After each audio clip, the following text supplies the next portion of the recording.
Nag-crave ako sa carbonara kaya ito, nagluto agad si Mr. for today's video, Jai! Kahit nga malakas ang ulan kagabi, napasugod kami sa Alphamart para sana maghanap ng parang carbonara kaso kulang ang ingredients na available sa kanilang mga dine. Nag-secure na nga lang ako ng pang-champurado para pang almusal kinabukasan.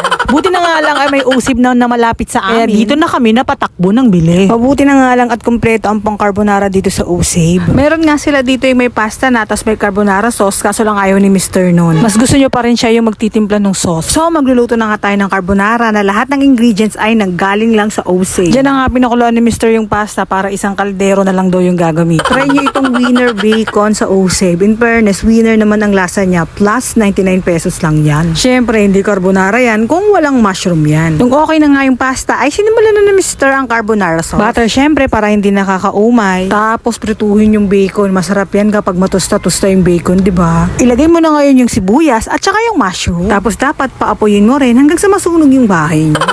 Charis! Tapos sabi ko wag niyong ubusin yung iba, tirahan niya ako kasi magchachampurado pa nga ako. Pagkulungan ng bahagya, ayan, inilagay na niya yung pasta. At syempre, yung Nestle cream. O diba, Americano style na naman yung dinner namin, wala nang kanin-kanin. O minsan-minsan try nyo rin magpasta lang sa dinner. Bukod sa tipid na, hindi ka na mag-iisip pa kung anong ulam. At talaga naman nakakabusog. O diba, solve na yung dinner namin yan. Plus, craving satisfied pa ako.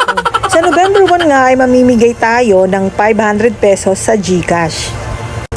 6 as in 6 na winners, tagpa 500 pesos na papremyo sa GCash ang ibibigay natin.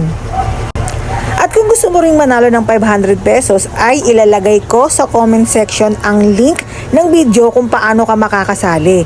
Dahil hindi to sugal ha.